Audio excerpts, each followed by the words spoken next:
Hey everybody, we're back. I'm Matt Mitchell, the alternate historian. This is my wife Elena. Hi. And we're here to talk about episode 3 of The Man in the High Castle, which is called The Illustrated Woman.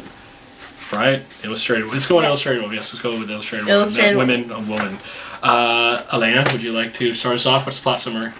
Okay, so at least the main story about Juliana is that she and Joe are still in town. However, there is now a bounty hunter called the Marshal that apparently seems to think he's allowed to enforce laws that aren't supposed to exist in the neutral zone, because our understanding was that the neutral zone didn't have laws. Well, he's a bounty hunter, not Yeah. technically. He takes on the kind of persona of a lawman by calling himself the Marshal, but in reality, he is just a guy with a gun who's trying to... Everyone else is scared of him, so basically they do whatever he says. That's what I feel. Because apparently no one else has guns in the neutral zone. I know. A place that's lawless guns. has no guns. That's the first thing you would hard have thing there. to enforce in a place with no laws. Yeah. So, so basically they are trying to avoid him, and he's starting to investigate what happened to the German spy, the guy who was doing all the origami folding, that they killed, or that Juliana killed by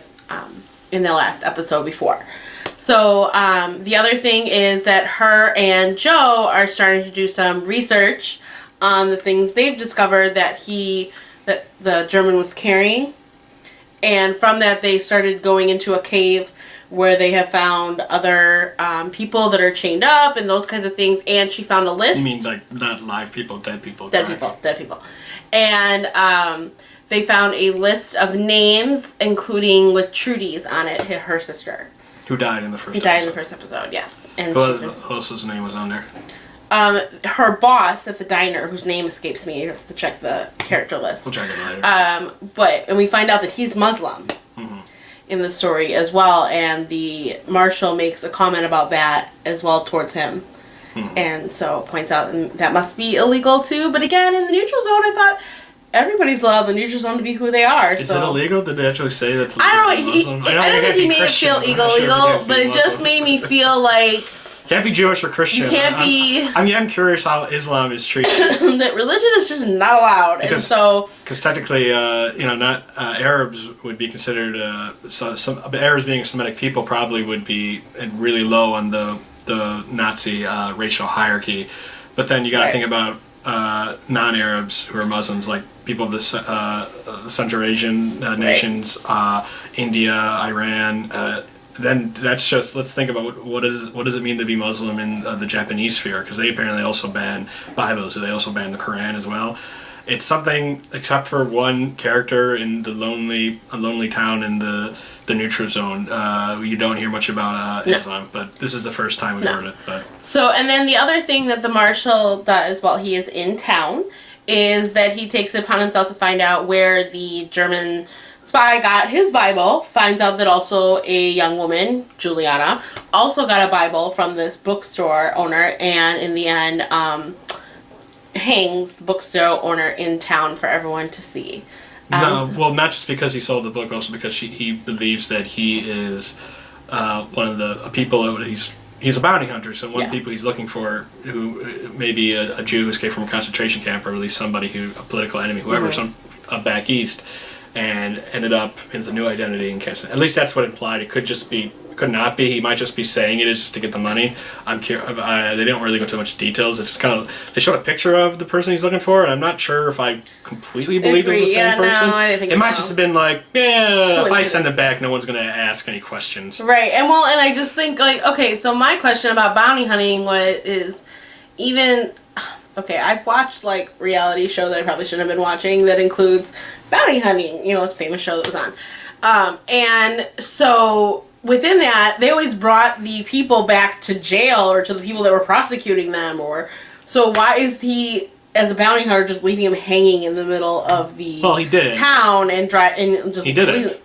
Well, he said you have to... He cut off his fingers. That's what I'm saying. He does not say. Oh, yeah, he did cut off his fingers. He cut off his fingers, put his name on it. That's right. I forgot about that scene. I did forget about that scene. And not all bounty hunters... You watched the reality TV show in 21st century America in a Western democracy. I did. You're looking at 1960s in a place where, in a lawless area between two rival Axis powers, And remember, bounty hunters wasn't always bring back alive. Sometimes it was bringing back dead. Dead or Okay, I alive. guess dead or alive. That Yeah. famous song, Dead or Alive. No, keep your I roots want it. out. No, Okay, sorry. no, stick to this. You spent a lot of time on one storyline for an Sorry. So you episode. go to the other storyline of the prince and princess coming. That's and the all only storyline left? There's No, no you can other? talk about Okay, Frank's, too. let's talk Go about ahead. Frank's. Yeah. Okay, let's start with Frank's sharing because this. it ties into what's going on. So the crown prince and princess of Japan are visiting for the Pacific States. They're going to give a speech in front of the Nazi embassy, and there's concerns that there may be an assassin.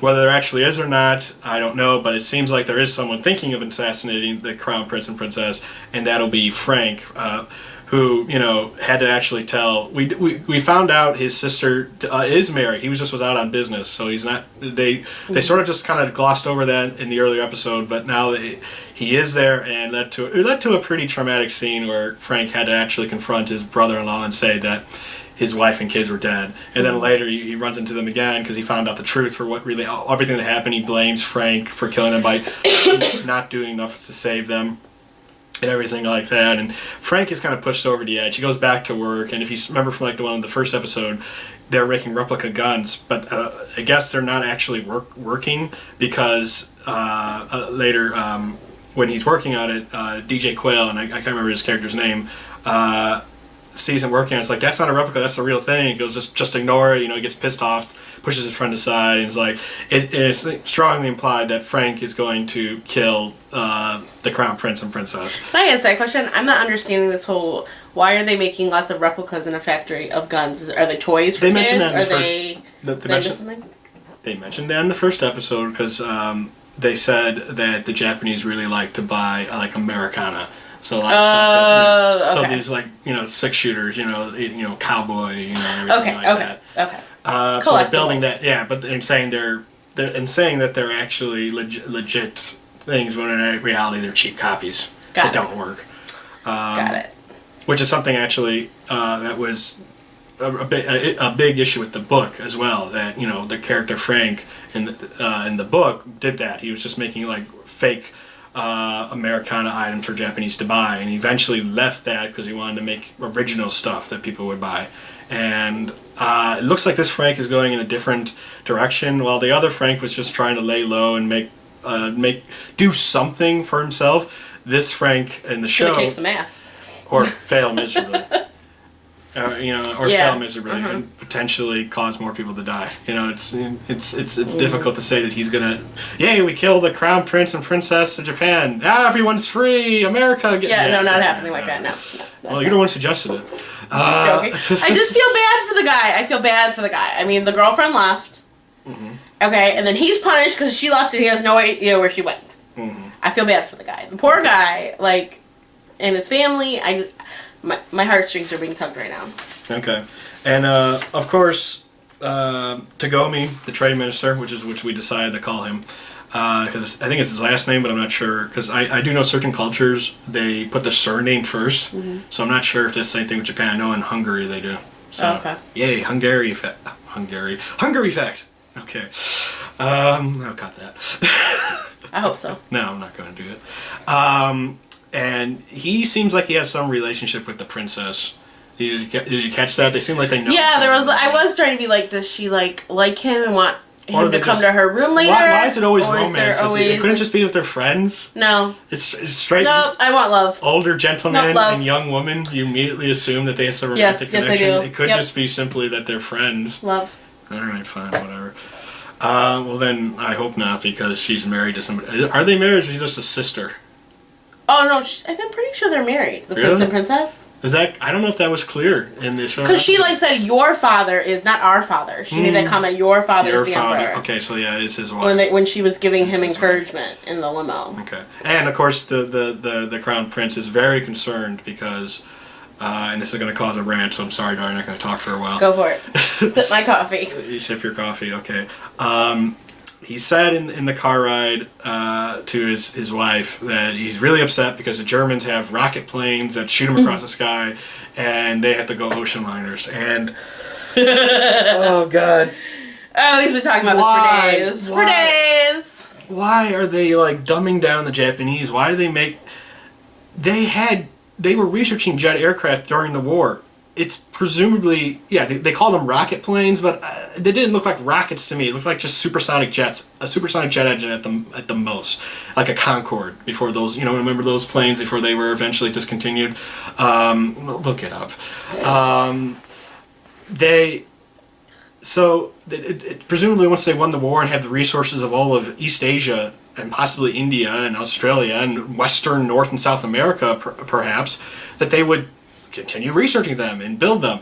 And again, there's this whole concern that the Nazis are just going to nuke them off the map. Why don't the Japanese have nuclear weapons? They had I'm pretty sure they had some research into nuclear weapons, even if they never really spent a lot of time building it. I'll have to do some more research on that, but I'm pretty sure they did, so why would they stop? It's the show seems to be implying that the only reason that the Japanese have not been wiped out by the Germans is because Hitler really likes sushi. And that's ridiculous. It's not much of a Cold War when the other person just lets the other guy survive. Sushi. Yes, thank you. You know what I'm saying? It's just a little silly in my mind. They dumbed down the Japanese so much. They made them almost incompetent and useless, and just pretty much they exist because I the almost Germans feel like they're a second-class citizen. The Japanese are to the Germans. Seems like that's what the Germans are above them, but this is supposed to be a separate state and a separate area from the East Coast. And I'm confused about this government and how this is working. And I hate to drop the R word. It seems a little racist. It seems. Oh, I totally caught that. Totally felt. The show. I've always felt since episode 1 that there was that the Germans were racist against the Japanese. Really, Totally the Nazi Germans are racist. No, against the Japanese. No, I'm saying the show creators are a little racist. Oh, I really? feel by the fact that the Japanese have been dumbed down so much that they're almost a little incompetent, that they can't do technology. Like those rocket planes, that wasn't a military plane we saw in episode 1. That was a commercial jet liner. This technology isn't exactly confidential. It isn't exactly under wraps. This is stuff that's, if it's in the commercial sphere, should probably be accessible to other nations and countries and companies. And at the same time, it just doesn't make sense to make the Japanese so weak when they have this Cold War going on. But the Cold War is making less and less sense because it seems like the only reason and that the Japanese haven't been wiped out the map is because Hitler said he doesn't want them to. And again, it's like, that shouldn't be enough reason. You know what I'm saying? It seems like, again, I'm not saying the show creators are intentionally being racist, but I feel that by making the Germans so powerful and so technically advanced, so in control, not only does it sort of detract from the spirit of the original novel, the source material, it just doesn't make any sense in the universe they're trying to create. Okay, so my question then, so I haven't read the book and you have, did you get the same feeling when you read the book? In the book, no. In the book, it's really implied that Japanese are more in control. That they have better control over their colonies. That they may not be as. In the book, the Germans actually had colonies in space, which it seems a little ridiculous at the time. But even though the Japanese didn't have that, you never got the feeling that they were falling behind. And it was heavily implied that things weren't good in the Reich. That despite all their progress and advancements and expansion in the solar system, they were still fraying at the edges. And it was strongly implied they wouldn't be around much longer. While the Japanese seemed to be doing okay, despite the fact that they weren't blowing their money on space exploration, they were relatively content with everything and in control of everything.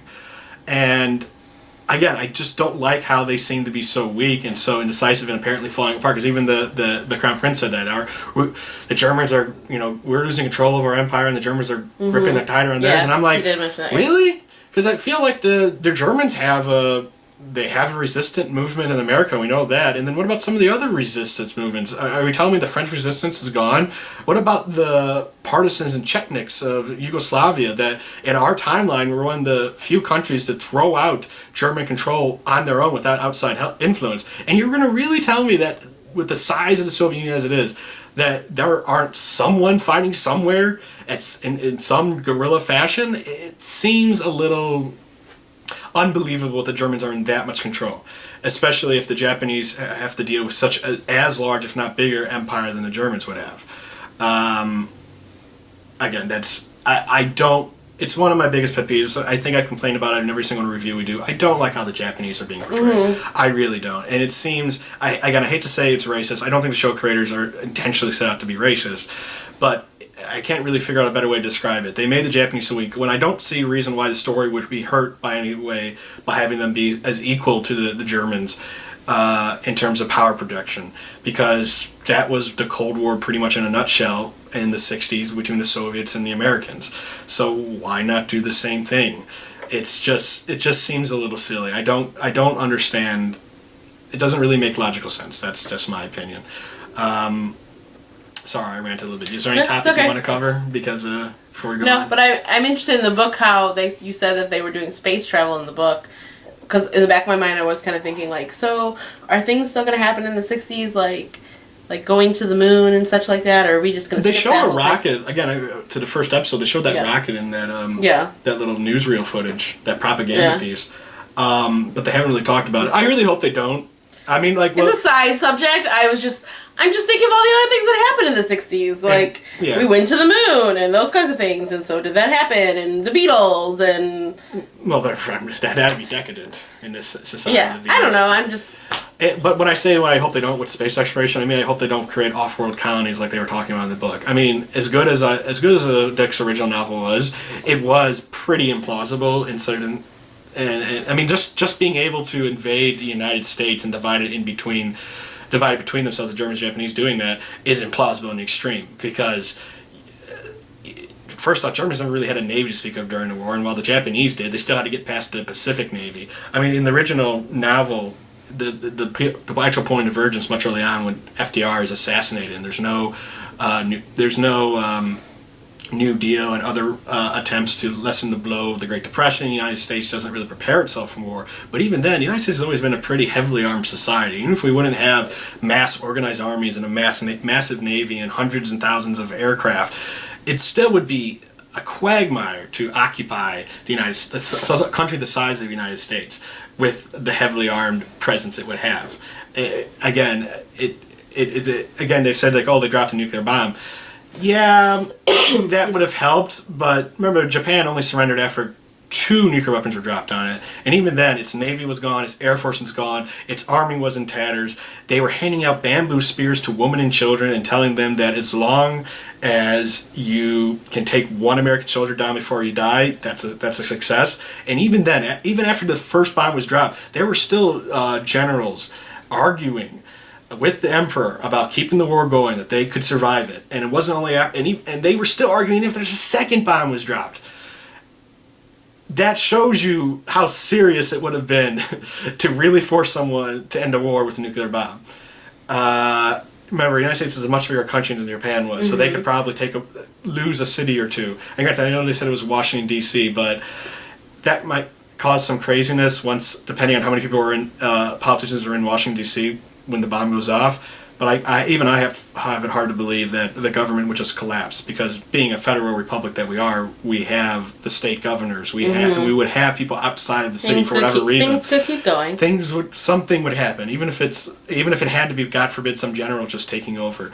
I doubt it would never be that easy. But then if you take it that. It's the suspension. If you go that far, we're not going to have a story. If you get that far, we're not going to have a story. You got to allow some suspension of disbelief. But you're right. I don't want them to go into the tangents of the whole, like, space colonies and that kind of thing, because I feel like I like that we're on this path for 2 or 3 stories, and I feel like it would just take the show in too many teeny tiny little places, and I don't want to keep track of all that. That's just me. Like, I'm already... Okay. It's almost like I don't want it to become like Game of Thrones, where we're keeping track of millions of characters, doing millions of things, going millions of places. Game of Thrones is easy. No, there's a lot. I stopped reading the books because I felt like we were going everywhere all the time, and so I'm good. The books is a different story, right? But I'm good with this going on 2 or 3 different story paths and just being there. So I feel like we got about 3 going, because we didn't even mention yet the Germans and. Oh, how do you say his name? Because it's really scary. It's the scary guy. The Marshal? No, the German guy, the Nazi guy, and on the East Coast. He's on the East Coast, and he's talking to Joe on the phone all the time. His name's difficult to say. Yes. His name's John Smith.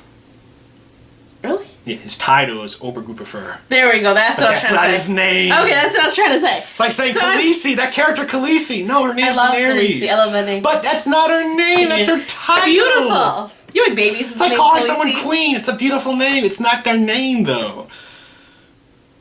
People are named that. No, they're stupid. Their parents are stupid. Anyways, so You heard me say it. All those parents who named their kids Khaleesi. You're stupid. I think it's beautiful. It's stupid. You Find a different husband and name my child just Khaleesi named with. her queen because that's the exact same. Okay, we're getting off tangent.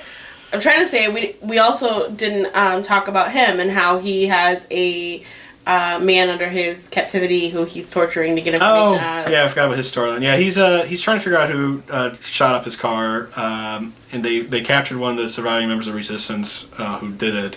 They tried to give him I think it was LSD. I'm pretty sure it was that or opium they didn't or say something that, but like I think that. it was LSD, Yeah. and didn't work. He was high. He was just way too happy for the situation.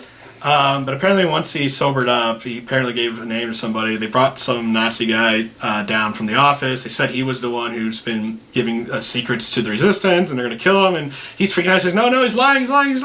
And suddenly one of the other guards there shoots him, except there was nothing in the gun. Bullets, yeah. It clicked. The guy who was accused beat up the Resistance guy, and John Smith said, "No, I didn't think he did it, but I just wanted to see his reaction and everything like that, just to make sure." I just thought it was kind of a dick move. He didn't think he was lying. It's like There might have been other ways to check if this guy was lying other than take him down to interrogation and threaten him to kill him. well, I think being a teacher is Just stressful. saying. Talk about stress on the job. Like you don't know what day you're gonna get accused of something. I think tough. I'd find another job doing something else, buddy, and call it a day. Cause It's tough being a Nazi. It's tough being a Nazi. I don't know if I'd be able to cut it. Cause No, I don't think I could do it yeah, either. and I'm pretty stressed out at my job. So I think we caught up on all of the plot. yeah, I think we plot did. lines. So what do you think?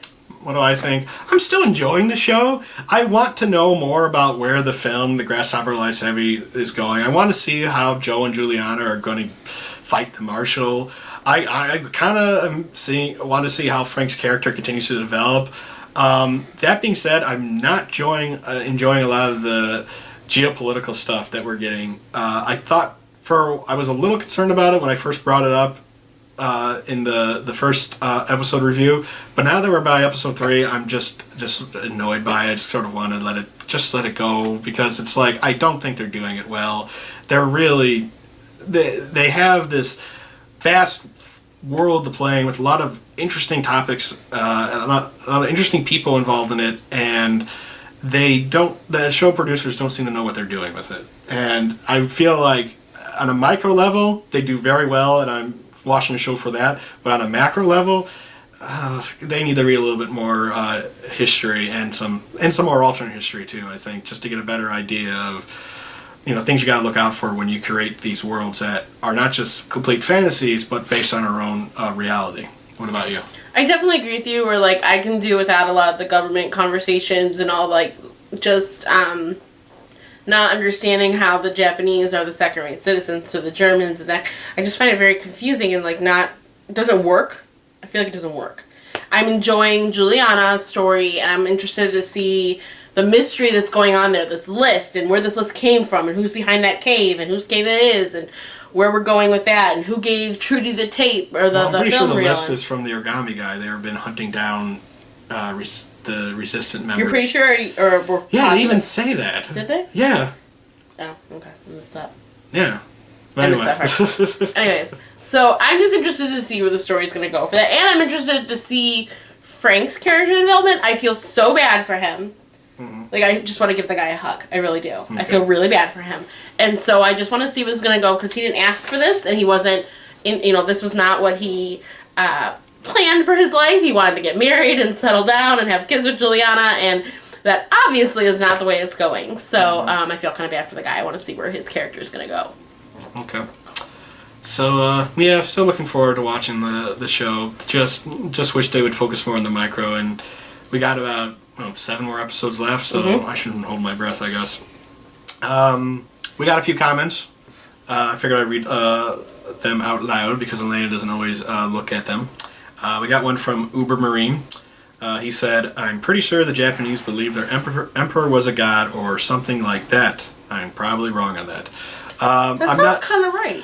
I don't know enough about the. I think is it Shinto is the name of the Japanese religion, but I could be wrong about that as myself. But I think they venerate the emperor certainly, but I'm not sure if it's same as he's a god king or something like that. Again, Uberine, I would recommend to Google that or Wikipedia that. Especially because we live in that age, and maybe I'll do the same thing and we can talk back more on it. Speaking of things we're supposed to talk more on, did you find more information out about circumcision? Yeah, I found out that it became popular actually in the United States to do it around the 1930s. It became somewhat of a medical decision that parents made when they had boys because they considered it to be healthier and those types of things. Before that, it was done because it was considered a cure for masturbation. That's what one of our other commenters said, Sam McDonald. Sam actually is a guest post on my blog all the time. Oh, okay. Yeah, very cool. Hi, Sam. Hi, nice to meet you. He said that as well. Also, circumcision had been pushed since at least the 19th century, most notably by John G. Kellogg, though that was because many people claimed it could cure masturbation. Sam, I'm sorry, you spelled masturbation wrong. Rather than any practical medical reason. You said he put a lot more, he had a lot more there, but we kind of covered that, and I just, because we brought up the whole circumcision thing, I figured I'd bring that up. So thank you guys for commenting. Everyone else, please comment. We love to hear from you. We love to correct us if we're wrong. Yeah. If you disagree with us for how the show's going, let us know as well. Again, I want to say I am enjoying the show, and I hate to, and I kind of regret using the word racist because I don't think the show's creators were racist. I just don't understand their reasoning. I don't see, like, they must have done some research. They must have someone who had some sort of historical knowledge helping them, who can give them a better understanding. Are they trying to create extra drama where drama is unnecessary? I don't think, yeah, maybe, because the way I see it, the United States and the Soviet Union had massive nuclear arsenals pointing at each other in the 1960s, and that was a lot of drama. You didn't need to make one weaker than the other. One eventually did become weaker than the other because they couldn't keep up with the cost of maintaining the Cold War, but at the time when the Cold War was young and new, it's not necessary to say that somehow this one power is decades behind the other, and the only reason they're allowed to continue to exist is because their dying, senile old leader really appreciates their culture. Yeah. Again, it's unnecessary, it's silly, it's a little illogical, but otherwise it's a good show. It has some issues, but it's still a really good show. Okay. Yeah. Keep going. All right. We'll be back for episode 4. Bye. Bye.